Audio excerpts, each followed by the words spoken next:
This is the DRF Players Podcast.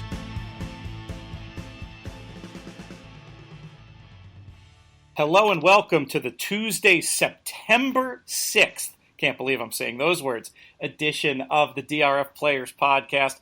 I'm your host, Peter Thomas Fornatale, back with you alongside the usual crew from the DRF offices in New York City. Mike Hogan. Hello, Pete. Usually you ask how I'm doing today, and I was going to say I'm fine, but I'm worried about you. How are you doing the day after Saratoga ends? Probably the reason I didn't ask is I didn't want to have to get into how I'm doing today. Okay. All right. Sorry. I'm a mess. You want to see a grown man cry, come to the Brooklyn bunker. I'm keeping a chin up here for the show, but as soon as that's over, my face is going straight back in the pillow. And coming to us from the planet Texas via the magic of Skype, Jonathon Kinchen. Jonathan, how are you today? I'm doing all right. I'm doing okay. Nothing exciting going on. Football starting this week, so at least I'll have something to keep me somewhat busy with Del Mar and Saratoga gone. Yeah, I was thinking, I don't know when it changed. Is this the first year that Del Mar hasn't done that weird thing where they take the Tuesday off and then run on the Wednesday? Or was that the case last year too, Jonathan? I don't remember, but I will say that I always thought Del Mar went a couple days longer usually than Saratoga. Or just I don't know if that's true or not, but I felt like they did. It definitely was. It wasn't a couple of days. It was just the day. It was this thing where, at least when I was going out there, back in the day when Saratoga only ran 6 weeks, there was always that stray week of Del Mar. So every year I'd go out, and depending on how the calendar fell, it would either be I'd spend opening week at Del Mar and then come to Saratoga, which I think I preferred. It was kind of fun to do the double opening day thing. But then there were these odd years where I'd go out for the end, and if you really wanted to be crazy, you could stay through Labor Day and catch the futurity on the Wednesday. But it's all over now. The summer meets are in the books. Trying to remain optimistic about it. Like Jonathan said, we got the NFL coming up. That can be some fun distraction. We've also got, I think it was Craig on Twitter made the point that you could look at the end of the summer meets as the start of Breeders' Cup season. I thought that sounded wonderfully optimistic and something that I aspire to, but it's not happening that intuitively. I think I need a couple of days to feel sorry for myself about how quickly this summer went. So many highlights up at Saratoga. In terms of equine performances, I think there's only a couple ways you can go with this question, but I'll ask each of you guys to pick a particular highlight. Mike Hogan, we'll start with you. Are you talking just Saratoga, or are you talking the whole summer? Why not the summer meets, why don't we say? Well, we've talked about it a little bit on the podcast. I think so far we've seen the best horses out in Southern California. And perhaps the best performance may have been a Southern California horse at Saratoga, Arrogate in the Travers. But you got California Chrome. I think the 2-year-olds in Southern California are better than the 2-year-olds that we saw at Saratoga. With maybe the possible exception of Cindergaard, who looks like he's the real deal. But in general, even though I was following Saratoga more closely, I think the stronger performances came from the West Coast horses.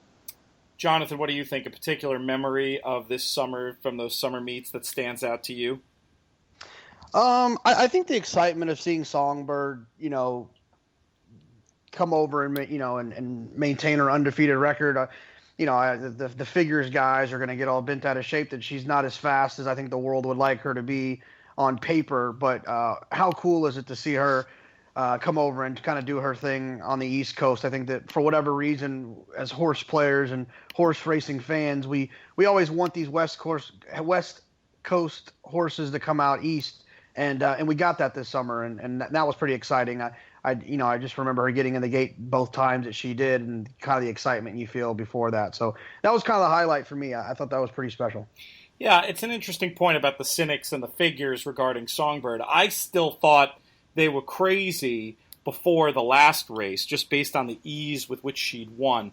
After the Alabama win, visually I could see what they mean a little bit in how she was pushed out to the line. But you got to remember, that was 1.25 miles. a distance she's not going to have to run. So I hope when we get back to seeing her at distances where she's her best, she's going to continue to do some special things. Because I refuse to get too hung up about the figures of a horse who finishes under a double handful every time. For another example of what I'm talking about, see Pharaoh, American. Is that fair, Jonathan?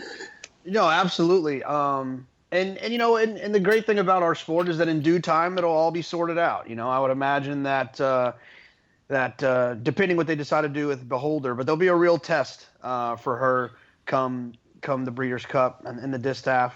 I think that it could be a pretty exciting race, even if Beholder goes in a different direction. It still will be a pretty salty event. Mike mentioned the 2-year-olds. Maybe we'll start the business portion of the show talking about those races. We're going to recap some stakes today. We got some nice questions from the audience I want to get to. And at the end of the show, we're going to bring in our friend Tommy Massis to talk about this contest happening in just a couple of weeks at Woodbine, as well as to get his advice on how to play in a live bankroll situation. But it was the 2-year-olds who took center stage yesterday on Labor Day, and we had big races at both Saratoga and Del Mar. Let's start with the hopeful. It was won by Practical Joke. Jonathan, did you have a chance to see it? I did watch it. I was really excited to see Classic Empire run.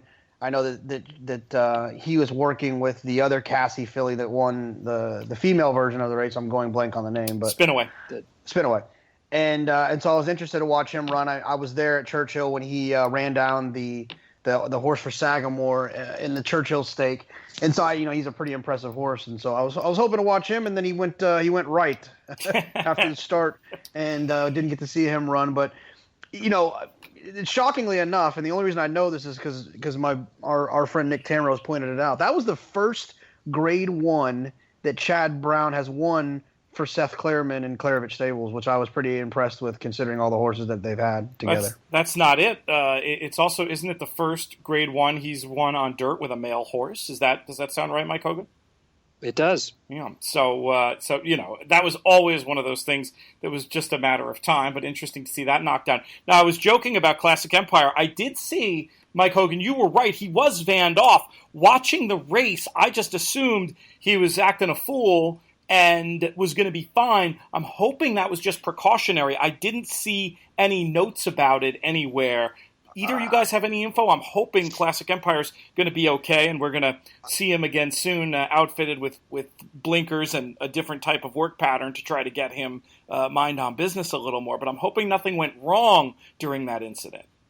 I would imagine not, considering that Norm texted an hour ago, "Hey, Julian Leperoux, we have a horse we need you to work from the gate when you're ready.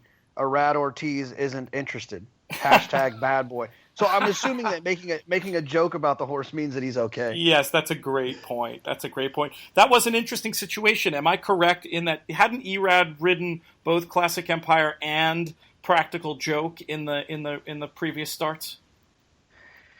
Sorry, I am not 100% positive. I mean, I can look in 14 seconds and tell you. While you look in 14 seconds, I just want to ask Mike, who already sort of showed his hand by saying he thinks the West Coast 2s are stronger. But was there anything, any other notes that you had about the hopeful? For me, I was just shocked by the pace and subsequently super impressed by the winner, who, despite there being no pace to run into, closed very well. Not something you see on the dirt very often, even at the testing distance of 7 furlongs. Sure looked to me like Practical Joke's one who might stretch out. What do you think, Mike? Yeah, but I mean, it would have been really nice to see Classic Empire run, because you've got a favorite who may have very well been the best horse in the race, and he doesn't get a chance. So I'm kind of putting my judgment aside a little bit. I'm almost, congratulations to Chad Brown, who had an amazing historic meet, and that kind of puts the exclamation point on the meet by giving him a Grade 1 on dirt with a male horse. And, he's only had 2 other Grade 1s on dirt ever, one being Wayville Avenue and the other one going way, way back to Awesome Feather years ago. So, it was only a matter of time, but at the same time, it's almost a little bit of an asterisk for me because the market favorite just essentially never even ran. I mean, pretty much did never run. 40 wins in 40 days for Chad Brown. Not something I ever thought we would see at a meet like Saratoga. Pretty crazy stuff. Jonathon, your time as a racing fan, I know you don't go way back, but in the 10 years or so you've been following closely. Is there anything that you can compare to the run of success Chad Brown had at this Saratoga meet?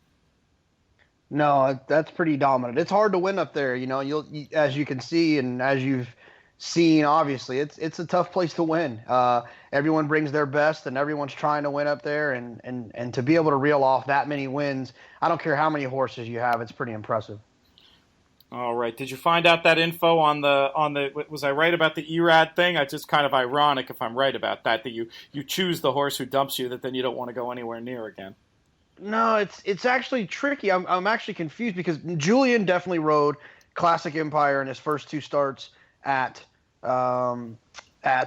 Churchill, but he did ride Practical Joke. So I don't know. I'm not really sure why. Where is Julian hurt or something? Yeah, of course. Julian hurt his. Don't you remember? He hurt his wrist early in the meet. I think he's just coming back now. Yeah, he's back. Kentucky. We haven't even had a chance to mention Kentucky Downs. You guys are talking about Del Mar's over, Saratoga's over. Kentucky Downs, baby. Kentucky Downs Wednesday card or Thursday card. Thursday card, the 8th. The return of Julian Leparoux. Come on. So I think Erad and Steve Rushing would probably want that decision back, but it's so hard. It's very difficult to figure out exactly who's going to go where. You give a call early, and that's that, or you have to make a decision between two horses. You saw what trouble the market had separating Classic Empire and Practical Joke. That's the jockey and the jockey agent's job to try to split those hairs all the time. Sometimes it doesn't work out. Other times it does. Let's move out to Del Mar for a minute, guys, and talk about the 2-year-old race out there that was won by Klimt. Unfortunately, this one we know has a tragic ending for the it was actually the third choice in the race, but the very well-fancied Chasing Aces for Peter Miller, who took that weird step. Actually, Trevor called it, said he thought he was ducking towards the gap shortly after the break, and unfortunately wrenched his knee in such a way that it was there was nothing to do but euthanize the horse.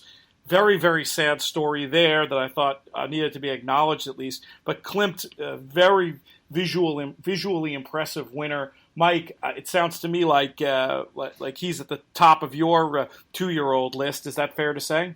Yeah, Klimt was absolutely very impressive for Bob Baffert and Rafael Bejarano. He's definitely one of the top players for me, but I'm really curious to see the buyer figure that came back for another Baffert Bejarano horse later in the card yesterday at Del Mar. Big Gray Rocket broke his maiden really, really impressively. I think between those two, Bob Baffert looks really loaded as far as the 2-year-olds go so far this year. Isn't that sort of a stop me if you've heard this one? But yeah, it's a little bit. I've seen this film before. Exactly. And Baffert, of course, his last 2 winners of the Futurity went on to have some pretty solid success. Both Derby winners, or not both Derby winners. The last 2 horses, not for Baffert, but the last 2 horses to win the Futurity were Derby winners. Nyquist, I believe, last year, and wasn't it American Pharoah 2 years ago? Do I have my facts right on that one? You do. I do. You do. Yeah. Klimt's the kind of horse he's gonna just keep beating me. I just it's one of those horses when you fade him on debut, you kind of start you feel good about that, and I've tried to beat him every time since. I'm just not a believer. If they raced again, if we get the Big Gray Rocket back entered into that race, I'd play him there. What is it about Klimt specifically you don't like? It sounds a little vague. It is vague. There's no. Well, we all know, right? There's just the horses that you're just not really that into them, and I felt like there was no way he was going to win yesterday. That one of the other 2 horses was going to win. It was a matter of which one it was going to be, and it wasn't even going to be close. And unfortunately, Chasing Aces had a bigger issue. But it's just one of those horses he's going to keep beating me probably forever. I was just curious if you had a Clocker report or something, or didn't like a figure, or it seems more of a general impression that you have of the horse. Yeah, nothing. I wouldn't write it down and bet off of this opinion. It's just one of those horses we all have where there's just something about the horse. You just always feel like you want to try to beat him. And it's even gotten easier now because he's going to continue to be bet moving forward, being Baffert and being the winner of the Futurity. And so I'll keep trying to beat him, and hopefully I don't regret it. All right, well, we should have those figures available for those races later today. Buyer team, obviously, well-deserved few hours off after a furious weekend of activity, but I have a feeling they'll be posted probably around the same time as this podcast goes live. So folks can check those out. That might inform the decision looking at those two Baffert runners out there. Let's get to what could have been the lead had I structured the show a different way and talk about what went on with Frosted.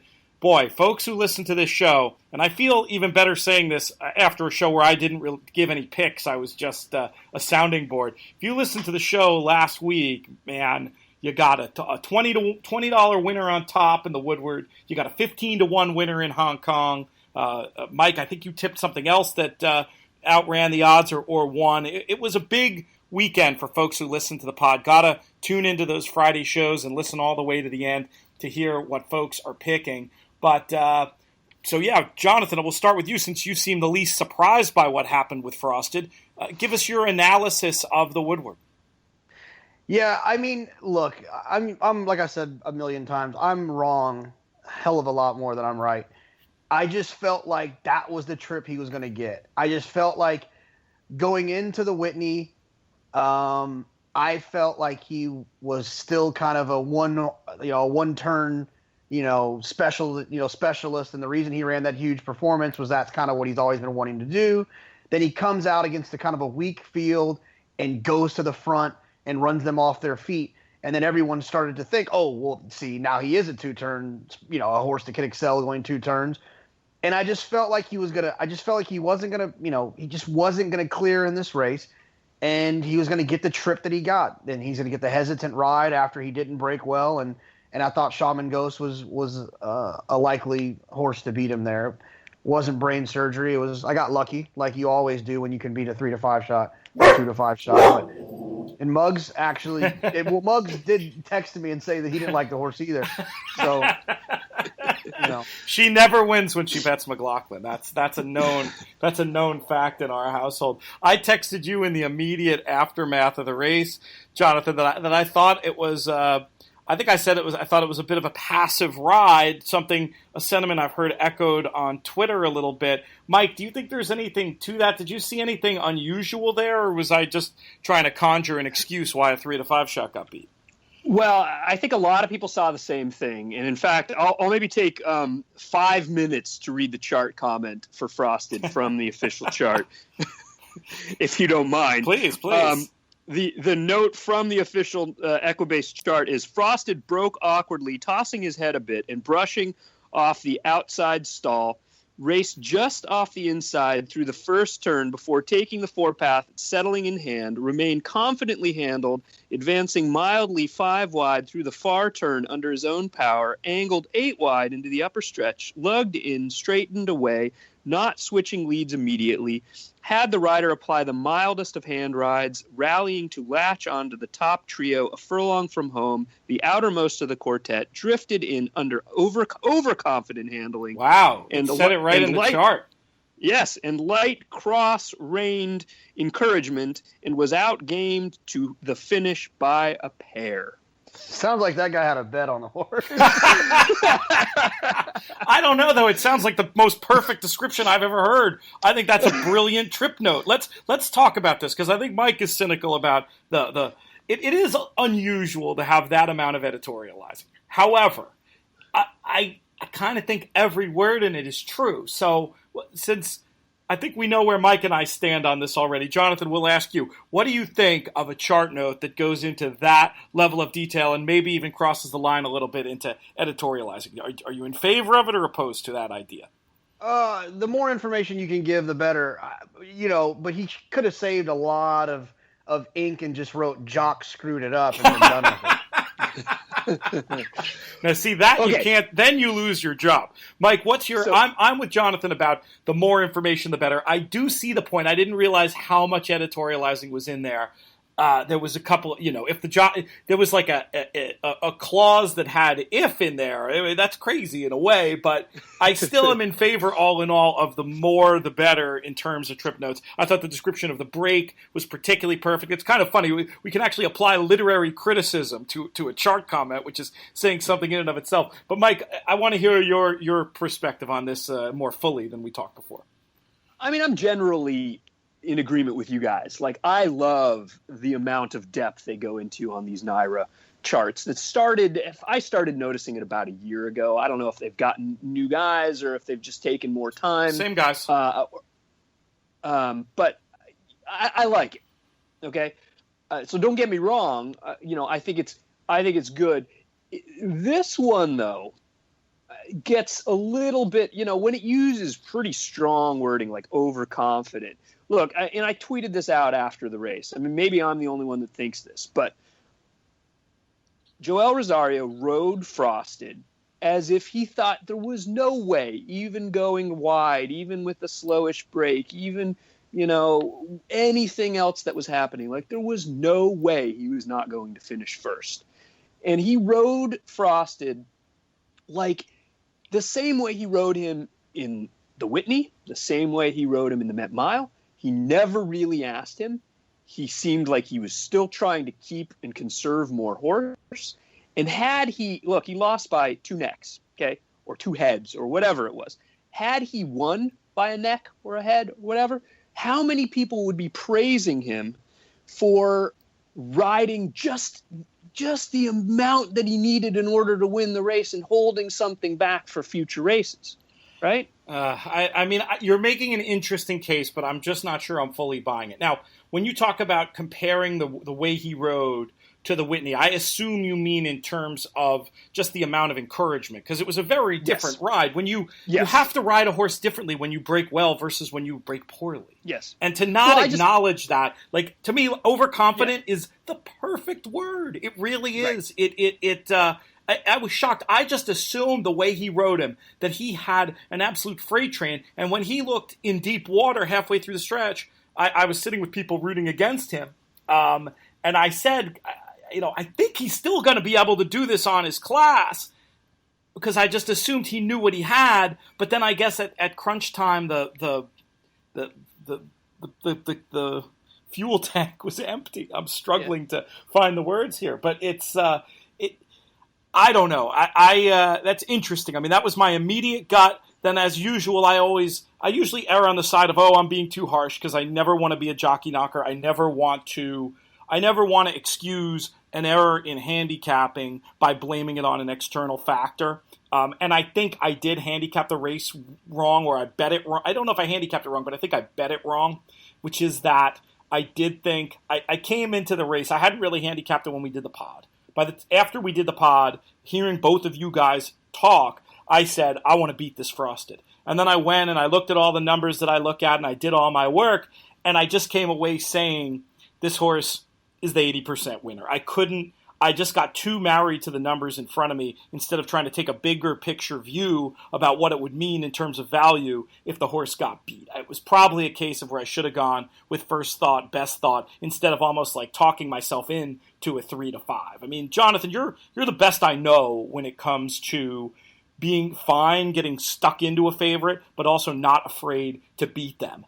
Any advice from me in a situation like that where there's this big favorite and I'm almost like trying to find reasons to bet on him rather than reasons to bet against him? Like, how do you make that differentiation in your own handicapping? Well, I think one of the main things I do when I lean on a favorite is it typically is a favorite where I believe that favorite has a distinct pace advantage as well as a distinct form/figure advantage. And so with Frosted, I just didn't feel like he was going to clear like he did the race before. And so when you can come up with enough reasons that something might not happen for a short price horse, I'm okay with kind of leaning away from them. But in the fourth race on the card, if a horse is going to clear and the horse is better, then it's just like, it's easy for me. I have no problem just taking the 1 to 5 shot. That horse Woodville or whatever that ran yesterday at Saratoga, like, that's the kind of horse that he went off at 1-5, and I'm sure there's a lot of people that were trying to beat him off of that maiden win, but it just made no sense. He was going to clear, and he was significantly faster than everyone else. Those are the horses that the chalky type of horses that I'm fine with leaning on, that have forward pace advantages, and forward pace advantages at that. Not just if you think it's going to be a meltdown, those aren't horses I still like to lean on, but a forward pace advantage. I saw the race in my head as him just sitting right off of Braidster. I wasn't anticipating the brushing the gate and the breaking a step slowly. That's, I think, what got me into trouble. The way that I saw the race most likely in my head was just was going to be to his advantage. But you really believe that being out front alone helped him? I sort of thought that was almost like by default, and he'd be happier stalking and pouncing. That's not the way you see Frosted? No, the inside draw didn't make me feel great. If he'd have been drawn outside, I guess I wouldn't have felt. I just felt like there was a lot of ways that he was going to get cleared and just kind of get stuck in behind. It just felt like that was a scenario that was likely to happen. I mean, look, every day we talk to each other about stuff that's not. We tell each other, oh, this is going to happen, and it doesn't materialize. This one was just one of those crazy opinions I thought was going to happen. It just happened to happen. You know what I mean? Mike Hogan, you're in control of Frosted's races the rest of the year. Is your end-of-year target the Classic, or is it the Breeders' Cup Mile?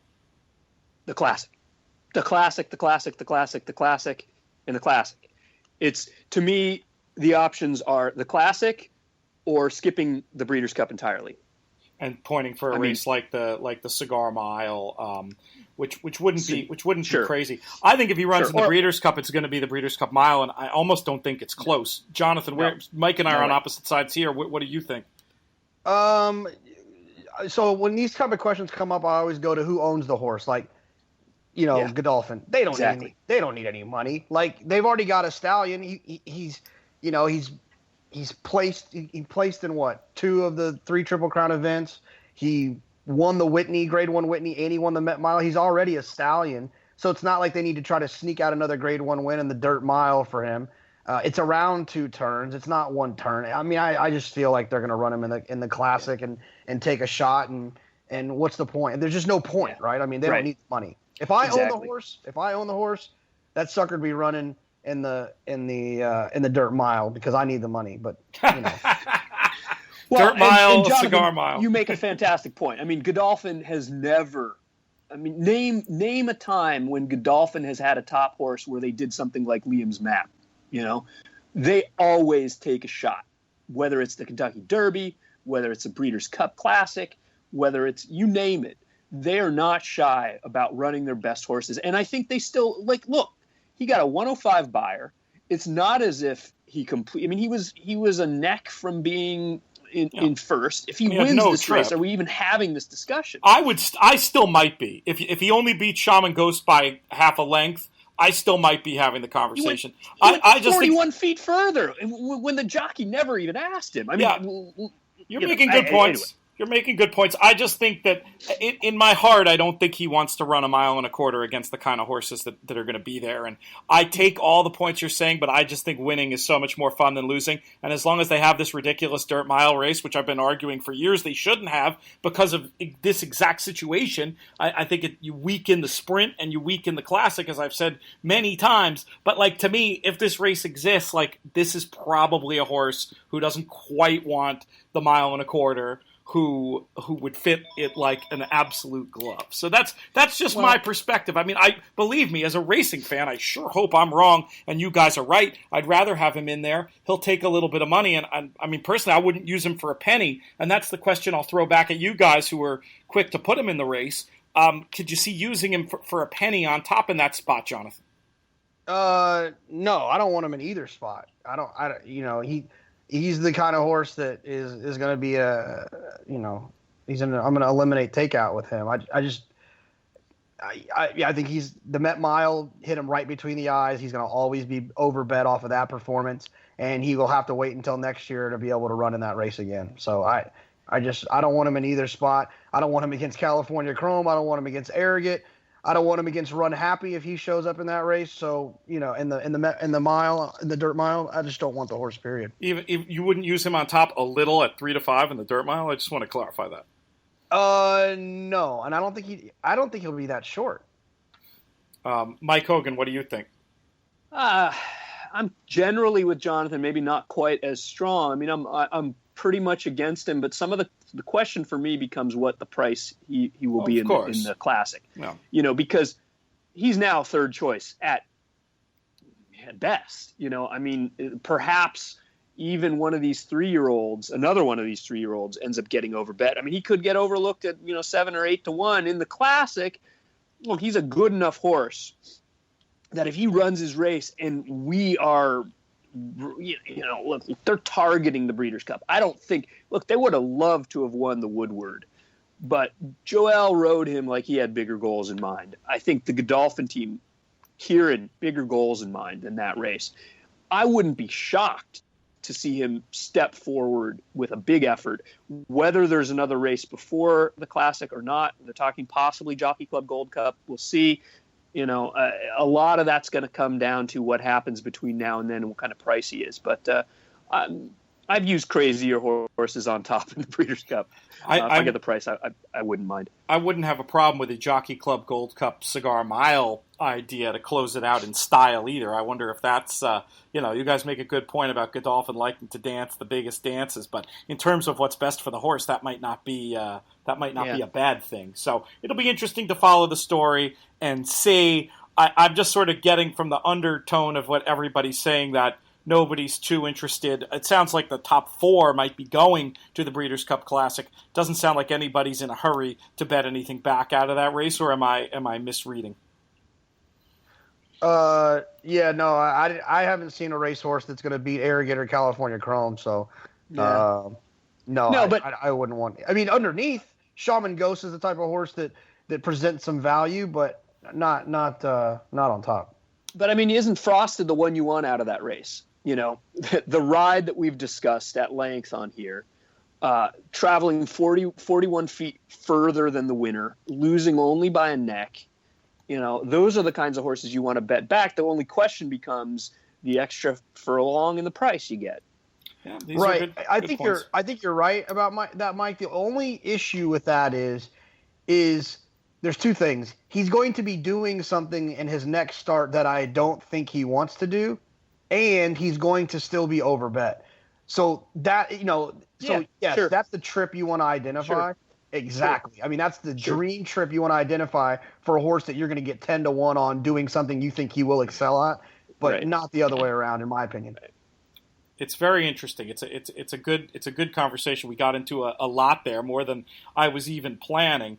Let's move on to a couple of reader questions. We had some good ones come in this week. I want to encourage everybody, hit us up on Twitter, or you can send us questions at podcast@drf.com. We always appreciate when you help us program the show. This first question comes from Drew Coatney, @DrewCoatney, and I'm just going to read it the way he worded it, and then we'll have at it. I think there's a couple of different ways it can be answered the way it was worded. It gives me a chance to relive some wagering pain in the first leg of the Pick 5 that blew me up on Saturday. Question is, with the jockey change on Silver Ride to Jose Ortiz, who got off the seemingly legitimate favorite in that race, El Eclas, when do you distinguish between wise guy play, jockey confidence, i.e. he thinks the horse is going to win, or a jockey-agent relationship with trainer-owner when you're looking at jockey switches? I guess the best way to answer the question is to just give us your general thoughts, and I'll weigh in too, about using the jockey musical chair situation as a handicapping factor, especially when you're dealing with a horse who is a big, fat, long shot like the one Ortiz got on Saturday. Jonathon, we'll start with you. To me, it is a 50-50 proposition. You can be right, obviously. You can be on the right side of that coin flip. But it's one of those deals where it's something I pay attention to. It's something I focus on. It's a reason that I sometimes will ultimately land in a certain place. But it's a 50-50 thing. And it's something you should be aware of. But it's not an exact science. There's so much that goes on behind the scenes that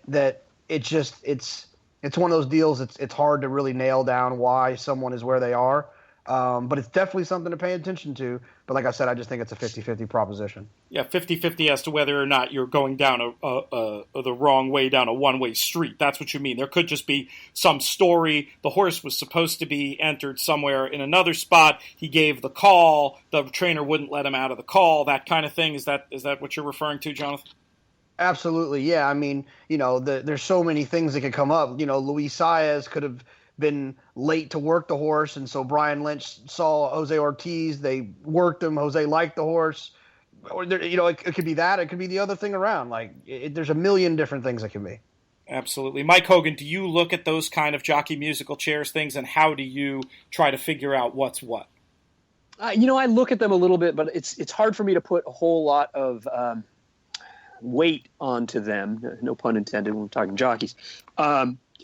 Because for a lot of the same reasons Jonathan mentioned. I mean, look, when we handicap races, we like to try and tell stories about what this horse is doing here, what they've done in order to get to this place, how they're likely to run today.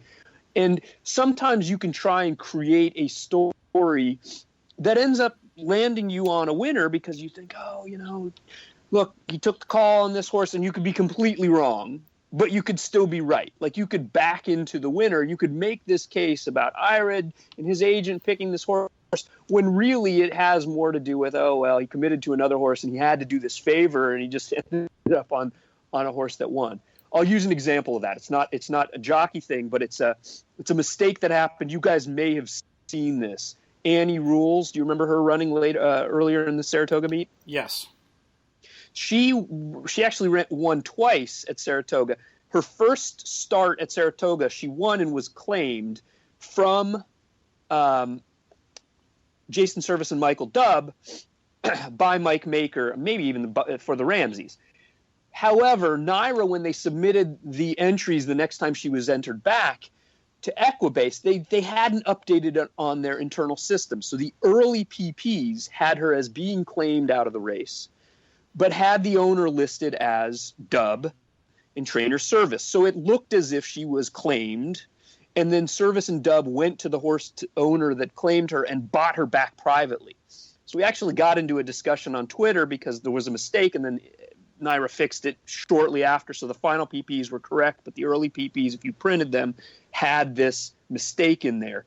And this one guy on Twitter, Kevin Schnorr, down the stretch, I believe that's his name, he was talking about how his dad had made this case. Oh, look, Dubb lost the horse, and then he went back and privately purchased him. I think he's really hot on him today. When he just had the wrong PPs, he made this case. The horse ended up winning anyway. He was right for the wrong reason. If you know what I mean. It happens a lot. And in terms of making those evaluations, I just think it's your time around the game and just really getting to know your circuit and what it means. Knowing that you could have the wrong information, not being able to act unilaterally like Jonathan suggests. But over time, I think you're going to get a little bit of a sense of which of these changes are significant. I mean, in the case of this horse, going back and looking at it again, anytime a leading rider is attracted to a seeming long shot, it's just the kind of thing that will make me look twice and probably should have had me throw the horse in as a C. You throw in the fact that the horse hadn't run in a long time and the numbers weren't that far off and the horse was going out as a first-time gelding, and that's how you end up feeling like a real idiot for not having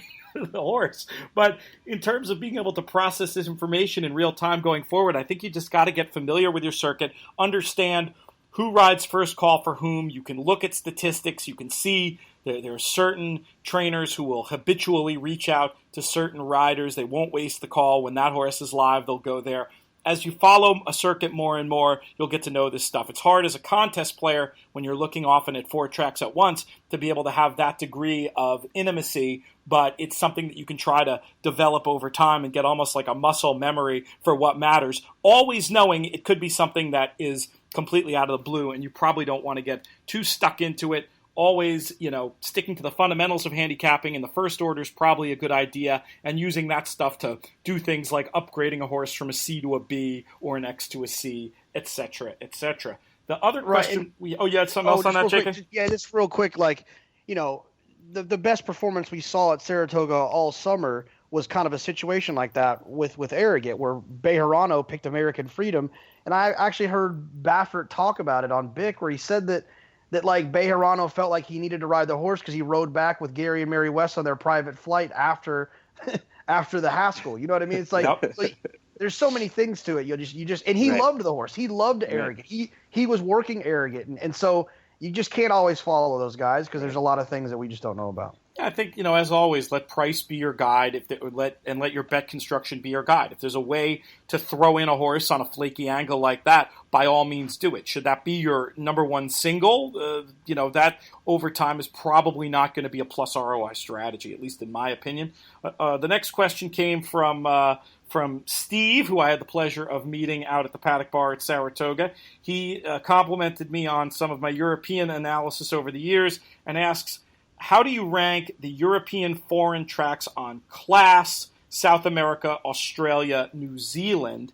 And it's a good question and a complicated question to get into because I think it really all depends. I don't think you can really look at a track on class, especially these days, as much as you want to look at the individual races and see how the horses are rated coming out of those races. I do have a few general prejudices which I'll share in terms of foreign horses coming to the USA. I always give German horses who've run in Germany, trained in Germany, and especially German bred, extra looks going longer. I think there is a certain stoutness and stamina that comes from those German pedigrees that we've seen pay dividends time and time again over here, almost on Saturday with Arl, but not quite. And then with the Antipodean horses, with the Australian and New Zealand horses, well, I'll speak specifically to Australia. They seem to be incredibly good when it comes to sprinting on the turf. Obviously you got to look at the specifics of the pedigree, but generally speaking, the Australian sprinters, you see them do well in the UK. I look for those type of pedigrees sprinting on the grass here. That seems to serve well. But I think there's no easy answer to that question. I think you really have to get a sense of who's running against whom and which the important meets and important races are. We will be highlighting plenty of those in our coverage of the Breeders' Cup, taking a look back. Mike Hogan did some great research at the end of last year that I want to use this year to try to help give people some good guides in terms of form to the important races to pay attention to in the UK and Ireland and France that are going to maybe help yield some dividends on Breeders' Cup Day. But just generally, guys, in terms of shippers, any thoughts to add? Any tracks or countries you've noticed over the years that have helped you, any angles coming from there that have helped you cash winners in the United States? Mike Hogan, we'll start with you. Well, it's not necessarily ones that have helped me cash so much as ones that I've allowed me to eliminate. Like there was a horse, and I'm blanking on the track because I don't have the PPs in front of me, but there was a horse yesterday at Del Mar, first start in North America for Doug O'Neill, coming out of a race where had won the maiden race at some very small track at like 50 to 1, I think. And then shows up here and opens at like 3 or 4 to 1 from a 12 to 1 morning line. Those are the kinds of shippers that I let beat me at short prices. However, if there was a horse actually in the same race, was 20 to 1 making first start for Phil D'Amato, had finished 6th, only 3 lengths beaten against 21 horses at the Curragh. So I tend to focus more heavily at the horses that run well against really large, in really large races with 15, 20 horses versus the ones that win at smaller tracks against 5 or 6. Jonathan, so anything to add? Nope, I text you and ask you. That's pretty much it. One other thing I do, or I don't like, rather, is horses coming out of maiden auction races. And Pete, I'm curious your thoughts on that. The maiden auction races are essentially analogous to our maiden claiming races. Well, there's a difference between an auction. Well, there's auction races and there's sellers. Sellers, where the horses are actually for sale, are like maiden claimers. You'll sometimes see a race that might be referred to as an auction race, which is just horses coming out of certain that came out of certain sales. So there's an important distinction to make between those two. Like, it's sort of like, we have those training races at Ocala here or whatever for horses that sold at Ocala. There's an equivalent of that in the UK that I wouldn't take as a negative. But certainly horses, the sellers are not typically the horses you would want coming over here. I would agree with that for sure. Yeah. And it's just one of those little things that I often pay attention to. I mean, maybe I'm wrong. I may end up being right for the wrong reasons, but that's something I look at as well. And now let's bring in our special guest. They said it would never happen. They were wrong. Tommy Massis joins us on the DRF Players Podcast. How are you today, Tommy? Excellent. Good morning, guys. Good morning to all the racing fans out there. For those who don't know, Tommy, one of the most accomplished tournament players, had an incredible year last year, winning 3 major tournaments, was it? The Breeders' Cup Betting Challenge, Del Mar Fall, and Keeneland Spring. Is that right, Tommy? Correct, sir. And some would say that that was the best year that any tournament player had in 2015. What do you think, Jonathon Kinchen? I lost a lot of sleep because of this guy on the other line. But Tommy made Jonathon work for his NHC Tour title last year. One of the more impressive things I've seen in my few years of covering the tournament. And Tommy's here today to talk to us about a new tournament that's going to be happening in just a couple of weeks at Woodbine. Before you get into the specifics, Tommy, I'd love to hear just your general opinion about why you are such a champion of a handicapping contest to the point where you're helping out your home track, essentially, in putting this one on. Yeah, well, what happened was when I had that year last year, they wanted to give me some kind of acknowledgement or that, and they had a meeting, and I stopped it, right away and said, I don't need none of that. Let's get on, let's make our contest better and, follow the trend that, they're a bit behind it, but they finally got on it, and I got good connections there. I got people. We have a racetrack that you can actually talk. You got to find the people, but they listen to you. And so when they listen to me and help me, I'm more than willing to help them back. And what is the concept for a contest that you came up with? Let's give folks some specifics about it. We're hoping to see some DRF podcast listeners there in Toronto. I'm going to be there, and you're going to be there. Let's see if we can encourage a few others to join us. What are the particulars? Okay, it's going to be $3,500 in total. Canadian. $2,000 of that is a live bankroll. Canadian, which is like, I don't know, nothing. American. Although we are creeping up. Yeah, I watch that every morning. I got a lot of American money, so it's killing me when it creeps up. I'm the only Canadian wants the Canadian dollar to fail. So it's about $2,500 US, $2,700 US. Does that sound right? Yeah, you're in the ballpark, yeah. And how much of the 3,500 Canadian is live bank versus what goes in the pool? 2,000 live bankroll. Okay. And what are the rules? It's you have to make 4 $500 bets, and it's win, play, show, exactor, triactor, and daily doubles. Nice. It's only Woodbine, but believe me, it's a great card. There's at least 3 turf stakes, including the Woodbine Mile with Pepin and Mondelez. The Arlington Million winner is going to cut back, I think, and go against Pepin. Rematch from the Breeders' Cup Mile last year. It's September 17th, Woodbine Mile Day. Is that right?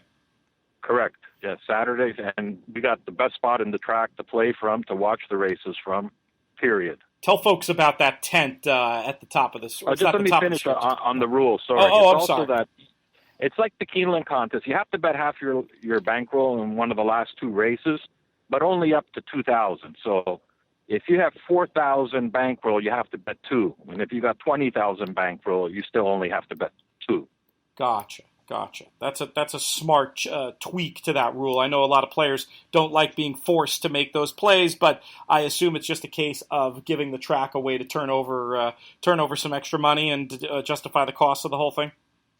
Yeah, I gave them the middle ground on it. I just said that your guys aren't Keeneland. You're not going to just get everyone, so you can't just get pushy. And I'd rather have the half be all in. It's better for me. But I can't play this. I can't set up this contest for me.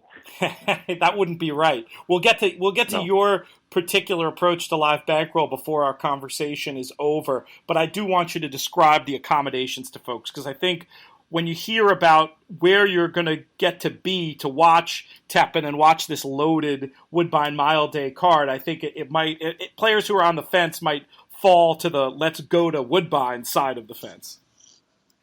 Yeah, it's the greatest spot on earth. It sits right on the edge of the turf course, like right on. You can actually lean over a fence and jump onto the turf course, and it's about, I'd say, I don't 50 recommend to 60, that, though. No, definitely not. It's 50 to 60 feet from the top of the stretch, and you just get them roaring by you at the right time. Can you usually spot the winner from that location, would you say? Is it one of those type of things? Yeah, you know what? Actually, more the poly track, the Tapeta track that's inside the turf course. By that point, you can really, you can pick the winner most of the time. The turf, it's a lot different. It just seems that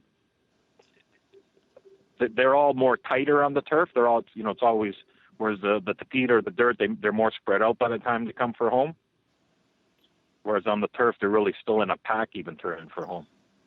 But I got a chance to just tour there. It wasn't active the day we were there a few weeks ago, but I had to say I was really looking forward to the idea of being able to witness the races from that standpoint. The accommodations looked top-notch, especially for a day like Woodbine Mile Day. I'm really excited to go check it out. Jonathon, I know you were impressed by Woodbine. What were some of your impressions of the place? And then feel free to jump in and ask Tommy a question as well. And then, Mike, you feel free to follow suit. Yeah, we went up to that dining room upstairs that Tommy took us up to. The food was amazing. I was trying to find some Canadian bacon, but I got told that that's not a real thing. There's something else that I'm supposed to be looking for. P-meal. I can't remember the P-meal, right. So, no, I was impressed. I thought it was a beautiful track. It's large, it's big. I've never seen a turf course on the outside of the main track, which was cool, and I was very, very impressed. If you go up there, make sure you add the international package to your phone, though. I got a little bit of a bill from data when I was up there. So,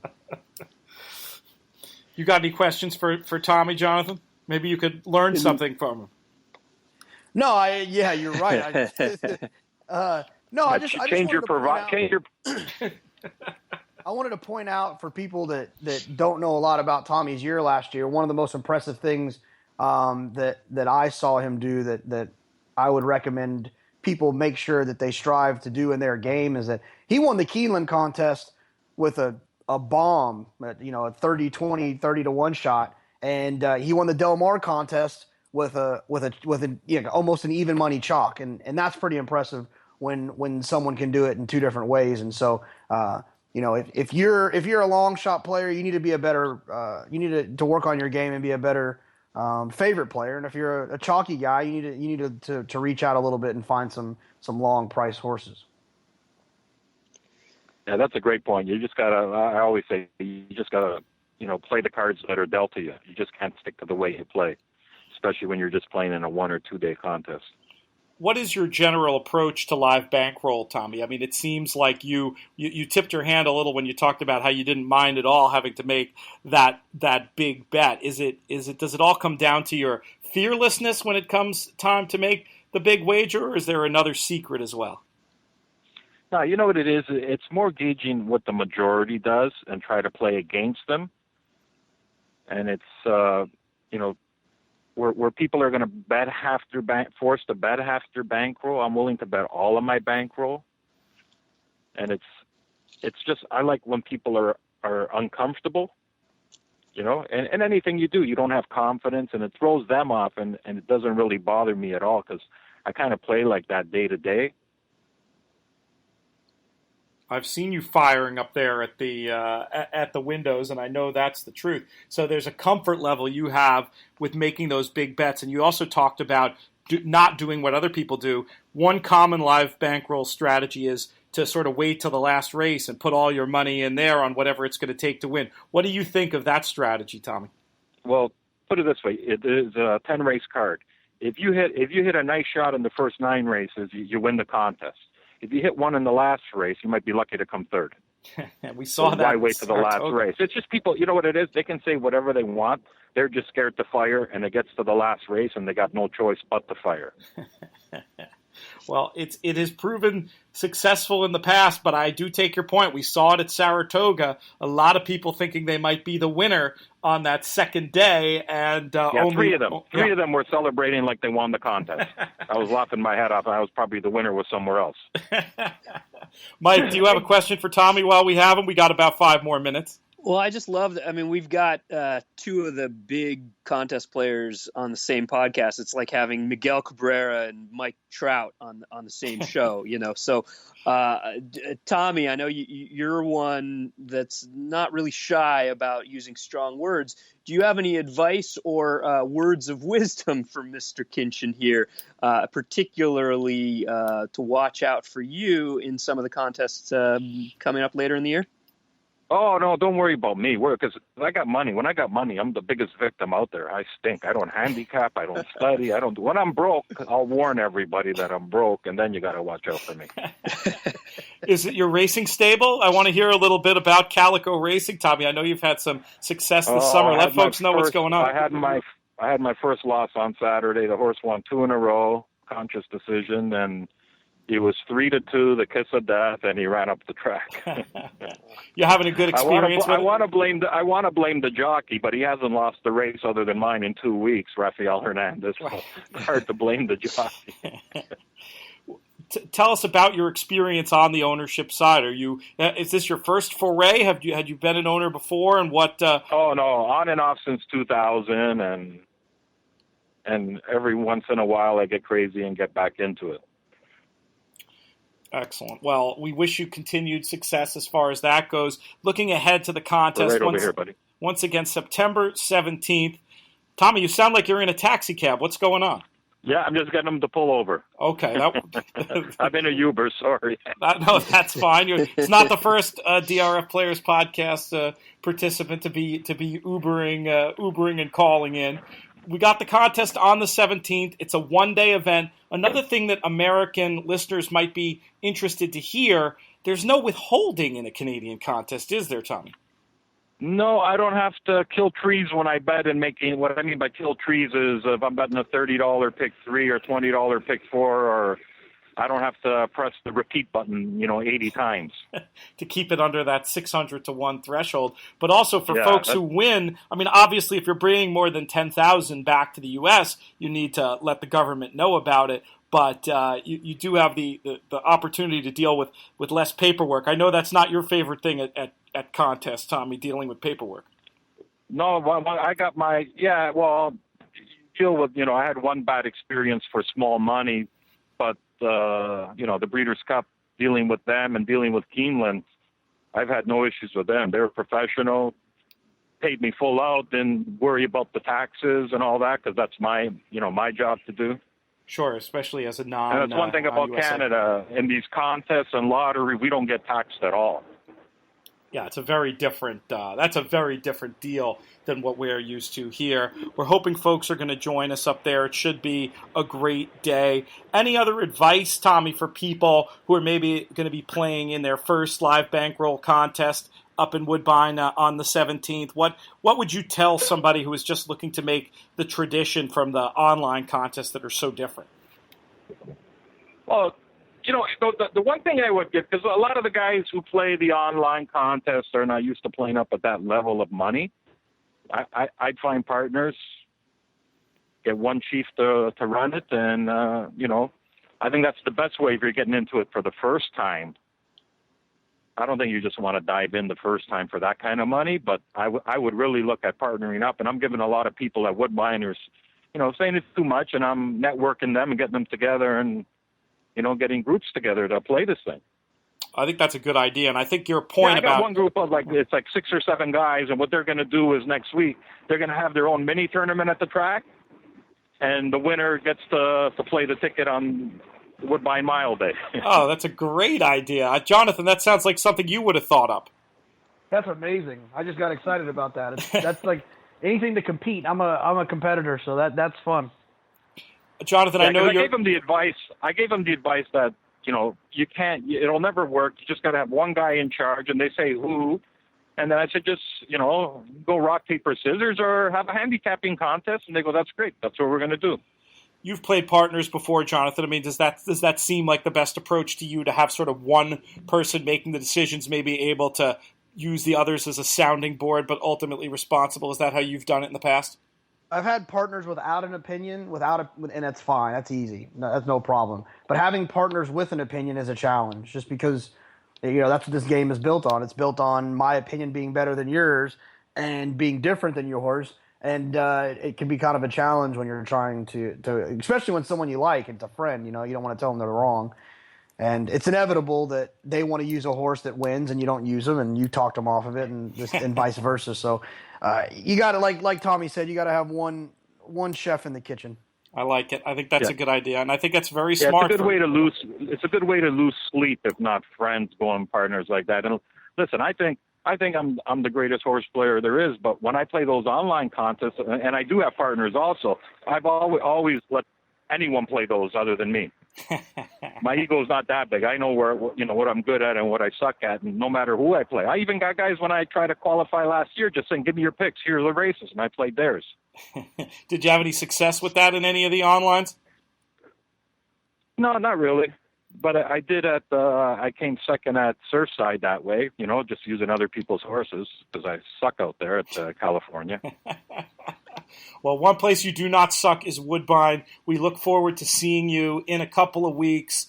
For information about the tournament, Tommy, where should people turn? Basically, the Woodbine, WoodbineEntertainment.com. They've been advertising in the Daily Racing Form too.